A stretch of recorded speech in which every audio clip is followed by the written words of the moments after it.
Capres nomor urut 1, Anies Baswedan sempat bicara soal fenomena orang dalam atau ordal di Indonesia saat debat Pilpres Perdana. Pernyataan Anies berujung tim gubernur untuk percepatan pembangunan atau TGUPP Pemprov DKI. Dibawa-bawa, Anies dituding lupa sejarah soal pernyataannya ordal karena menempatkan sejumlah orang saat menjabat gubernur DKI. Sore ini kita akan membahasnya dengan juru bicara Timnas Amin, Tatak Ujiati, dan mantan jubir Anies Sandi, Angga Wira. Selamat sore Mbak Tatak dan juga Mas Angga. Selamat sore. Sore. Oke, saya mau ke Mas Angga terlebih dahulu. Mas Angga, Anda sempat menyindir bahwa Anies lupa sejarah saat menjabat gubernur Jakarta, menempatkan ordal di sejumlah instansi, salah satunya TGUPP. Kenapa baru diungkap sekarang? Saya rasa persoalan TGUPP itu boleh dicek, itu sudah terjadi beberapa waktu yang lalu ya. Pembahasan soal anggaran yang berlebih, soal TGUPP, soal rekrutmen juga yang tidak transparan gitu loh. Jadi saya rasa ini bukan lagi sebagai suatu hal yang baru. Ini sudah diungkap beberapa waktu lalu pada masa kepemimpinan Anies Sandi, dan ini sangat relevan ya, apa yang disampaikan oleh Mas Anies menyindir secara langsung pada debat itu kepada Pak Prabowo, tapi dalam realitanya ya tidak walk the talk. Jadi apa yang disampaikannya tidak sesuai juga ketika beliau juga memimpin. Saya pada waktu itu sebagai wakil sekretaris tim pemenangan dan juru bicara ketika Mas Anies dan Bang Sandi sudah menjabat sebagai gubernur, kita kembali di luar pemerintahan, tapi kita melihat ada praktek-praktek tersebut. Jadi saya rasa ini patut kita kritisi ya. Saya rasa ini bagian daripada otokritik terkait bagaimana pola-pola kepemimpinan dan rekrutmen ya ketika seseorang memimpin. Seperti itu, Mbak. Baik, tapi Anda tidak punya motif politik ya? Ada motif politik nggak pada saat Anda membongkar? Saya rasa bukan soal politik. Saya rasa ini kan seperti yang disampaikan Mas Anies. Mas Anies itu kan tidak anti kritik ya. Jadi saya rasa sebagai seorang warga negara dalam kondisi seperti ini, kita silakan saja memberikan pendapat ya. Dan saya rasa juga bukan saya saja yang menanggapi, malah pasangannya Mas Sandiaga Uno sudah menyatakan bahwa ada aib ya, ada aib dalam proses rekrutmen TGUPP tersebut. Tapi mungkin Mas Sandi kan orangnya tidak mau berlarut-larut lah. Saya rasa itu juga sebagai suatu catatan saja. Oke, Mbak Tatak, bagaimana kemudian kubu Amin menilai penyebaran informasi soal itu tadi, adanya orang dalam yang ditempatkan di TGUPP pada saat masa kampanye? Ini kan disebarkan pada saat masa kampanye, meskipun awalnya adalah dari capres Anda yang mengatakan soal orang dalam ini di debat perdana. Ya, pertama kita harus melihat siapa yang berbicara ya. Kalau kita melihat Mas Angga dulu adalah juru bicara ya di tim ses Anies Sandi. Tetapi sekarang kan posisinya juga sebagai politisi Gerindra, di mana juga sekarang sedang mengusung Pak Prabowo dan Mas Gibran. Sehingga dengan posisi ini kita bisa melihat bahwa positioning Mas Angga ini tidak dalam kapasitas yang objektif ya, sehingga kita bisa melihat dari kacamata itu.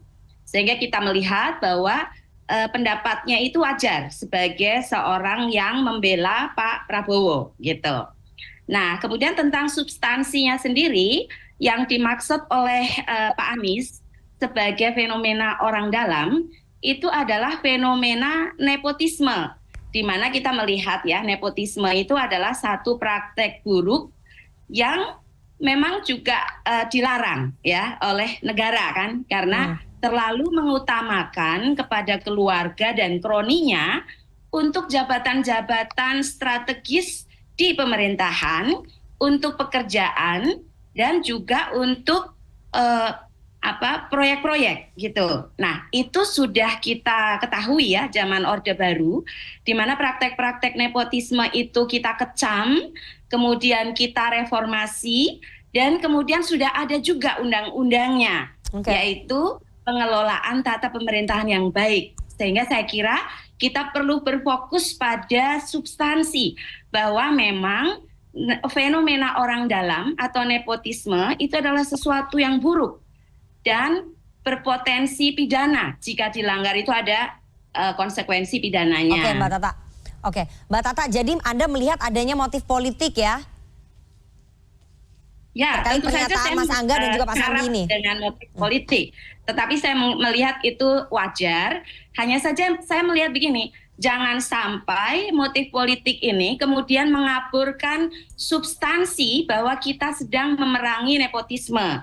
Itu yang berbahaya. Karena kemudian jika kita mewajarkan praktek nepotisme hanya karena motif politik, maka ini kita akan setback. Baik. Oke, saya mau ke Mas Angga. Mas Angga, Anda kan mengatakan ya bahwa penempatan orang-orang di TGUPP ini tidak melalui mekanisme yang benar. Pertanyaan saya, Anda punya buktinya? Ya, saya rasa bisa dilihat lah. Dan bukan hanya saya menyatakan tersebut, dari fraksi DPRD, PDI Perjuangan juga udah menyampaikan beberapa kali soal hal ini. Jadi saya rasa kita nggak usah naif lah dengan situasi yang ada. Nepotisme yang terjadi juga sudah terang benderang juga. Jadi saya rasa ini bagian daripada otokritik pada saya selaku sahabatnya Mas Anies juga gitu loh.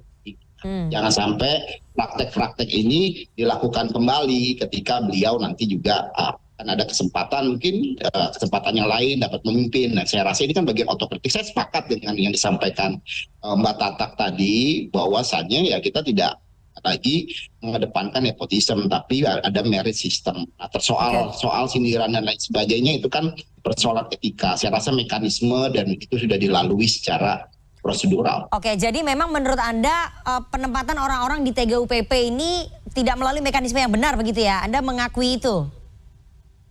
Ya silakan di cross check saja, kan ada data-data empirik yang ada. Contohnya siapa Mas Angga?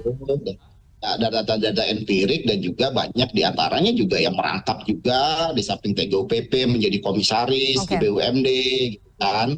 Nah, silakan didalami lebih jauh lagi, sehingga ini kan bagian dari otokritik. Mas Anies kan bukan orang yang anti kritik kan, memberikan masukan dan saran. Saya rasa Mbak Tatak juga mengetahui ini udah terang benderang. Persoalan ini bukan baru hari ini diangkat ya, ketika ada persoalan politik, tapi sudah jauh-jauh hari banyak yang menyampaikan hal tersebut, termasuk juga penggunaan anggaran yang terlalu berlebihan dalam TGUPP ini sudah diungkap jauh-jauh hari. Jadi saya rasa ini bukan suatu hal yang baru, tapi ini reminder pada publik bahwa hal ini pernah terjadi. Oke, Mbak Tatak, sebetulnya apakah penempatan orang-orang di TGUPP itu sudah sesuai dengan mekanisme, atau tadi yang seperti disampaikan oleh Mas Angga, ini sebetulnya persoalan lama, sudah banyak catatannya, sudah banyak yang mengkritik, bahkan ada yang rangkap jabatan?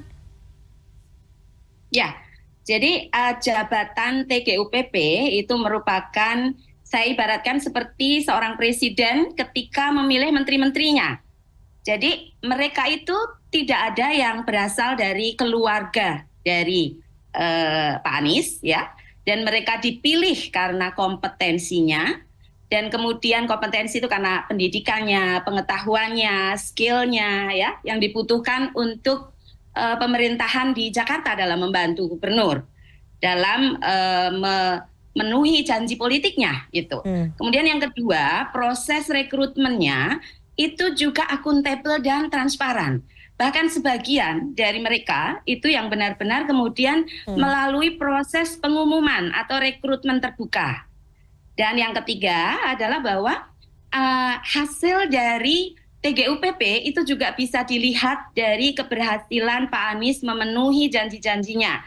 Itu merupakan 3 hal yang membuktikan bahwa TGUPP yang direkrut itu merupakan orang-orang yang kompeten. Kan tidak ada juga TGUPP yang sampai terkena kasus seperti itu ya. Nah, sehingga kita ibaratkan bahwa TGUPP itu ya seperti seorang presiden ketika memilih menteri-menterinya, dan itu tidak masuk dalam kategori nepotisme atau orang dalam. Jika itu termasuk dalam kategori nepotisme, tentu saja ini bisa dilaporkan ya, dan kemudian diproses secara hukum. Karena praktek nepotisme itu ada loh konsekuensi hukumnya. Sehingga tadi tuduhannya saya kira itu adalah motif politik yang kita sadari ya, bahwa itu memang wajar karena Mas Angga merupakan politisi Gerindra dan di dalam hal ini membela Pak Prabowo, tetapi saya kira janganlah ini kemudian membelokkan keinginan kita semua bahwa negara ini perlu diatur sesuai dengan tata pemerintahan yang baik dan anti nepotisme. Baik. Mbak Tatak, tapi kan ini seperti yang tadi disampaikan oleh Mas Angga Wira ya, ini menjadi otokritik begitu, ataupun peringatan kepada Mas Anies jika misalnya nanti memimpin harus memberlakukan seleksi yang ketat dan tidak menempatkan orang-orang dalam di sekitar lingkarannya begitu. Ya, orang dalam itu ya, yang dimaksud itu adalah nepotisme, orang-orang yang tidak berkompeten. Ya, tidak berkompeten tetapi dipaksakan masuk. Ya kita tahulah contohnya misalnya ada seorang zaman dulu misalnya anggota MPR, menteri, kepala daerah itu kan dipilih karena ada kaitan dengan presiden atau ada kaitan dengan menteri atau orang yang berkuasa. Nah, itu adalah nepotisme yang kita tidak ingin itu terjadi di negara ini sekarang. Tetapi kalau misalnya Mas Anies kebetulan kenal ya dengan Mas Angga, itu kan ribuan orang yang kenal dengan Mas Anies. Dan apakah orang-orang yang kenal itu kemudian tidak boleh menempati jabatan jika dia berkompeten dan melalui prosedur rekrutmen yang akuntabel? Kan tidak harus begitu, karena kemudian itu akan menghilangkan opportunity ya atau kesempatan bagi orang-orang baik untuk bergabung. Baik, Mbak Tata, ini maksudnya mengacu ke Mas Gibran begitu? Nepotismenya ini maksudnya mengacu ke Mas Gibran? Ya itu kata Mbak kata. Enggak, tadi kan Anda memberikan contoh itu. Jadi maksudnya ini mengacu kemana? Contoh di Orde Baru. Contoh di Orde Baru maksudnya Mas Gibran. Ya, kalau itu kita serahkan kepada masyarakat untuk menilainya. Oke, Mas Angga, tidak dibantah ya oleh Mbak Tata. Jadi saya bisa menyimpulkan bahwa biarkan masyarakat yang menilai bahwa orang dalam yang dimaksud itu adalah bagian dari nepotisme. Orang yang tidak punya kemampuan. Ini menurut klaimnya Mbak Tata ya. Ini mengacu ke cawapres Anda. Bagaimana Mas Angga? Ya, saya rasa kita jangan melarikan isu daripada diskusi kita pada sore hari ini ya, Mbak. Ya, pertama, TGUPP ini kan jumlahnya sangat besar loh. Pada waktu Mas Anies memimpin 74 orang gitu loh. Itu jumlahnya meningkat sangat besar. Jadi apakah ini memang bagian daripada mengakomodir orang-orang dekat dan tim sukses yang ada gitu. Jadi saya rasa itu juga harus menjadi catatan. Jumlahnya meningkat, anggarannya meningkat juga cukup besar, dan yang seperti tadi Mbak Tata sampaikan, saya rasa nggak apple to apple menyamakan TGUPP dengan presiden appointee menteri-menteri. TGUPP ini jabatan profesional, bukan jabatan politik gitu loh. Jadi saya rasa nggak apple to apple juga Mbak Tata menyampaikan hal tersebut, karena sebenarnya Mas Anies sudah dibantu oleh kepala-kepala dinas dan jumlahnya cukup besar gitu. Jadi saya rasa kita jangan mengkaburkan diskusi pada hari ini, dan juga jangan naif lah. Kita harus juga menyampaikan apa adanya situasi yang ada. Saya rasa ini bagian daripada otokritik kepada kita semua, bukan hanya Mas Anies. Ketika ada kesempatan ya jangan walk the talk lah, jangan menyampaikan sesuatu yang dikerjakan. Jadi saya rasa ini bagian, itu sudah dikritisi loh oleh banyak partai politik, fraksi-fraksi di DKI Jakarta. Ada PDI Perjuangan, ada Partai Solidaritas Indonesia menyampaikan otokritik tersebut, bahwa jumlahnya sangat membengkak, yang tadinya hanya sebesar 2 miliar per tahun ya untuk TGUPP ini dari zamannya Pak Jokowi itu sudah ada, dan itu melonjak hingga 26 miliar per tahun. Jadi untuk membayar itu aja. Dan kalau kita mau berdiskusi lebih jauh lagi terhadap janji kampanye Mas Anies, apa sih yang sudah di-achieve di DKI, ya kita bisa berdiskusi lebih panjang lagi. Karena saya hafal betul janji-janji Mas Anies gitu kan, termasuk mengenai perumahan, DP 0 juga yang gagal gitu, dan banyak lainnya. Saya rasa saya nggak mau masuk ke konteks tersebut, tapi kita balikan konteks ini bagaimana ketika Mas Anies memimpin ada TGUPP yang tidak efektif, tidak efisien, dan proseduralnya juga penuh dengan kritik. Itu saja Mbak. Baik. Kita tunggu nanti bagaimana perkembangannya. Semoga ini bisa menjadi otokritik ya bagi semua pihak. Bukan hanya ke satu pihak saja. Terima kasih sekali dua orang narasumber yang sudah bergabung pada sore hari ini. Ada Jubir Timnas Amin, Mbak Tata Kujiati, dan juga mantan Jubir Anies Sandi yang juga politisi Gerindra, Mas Angga Wira. Terima kasih Mbak Tatak dan juga Mas Angga sudah bergabung. Iya, Mbak.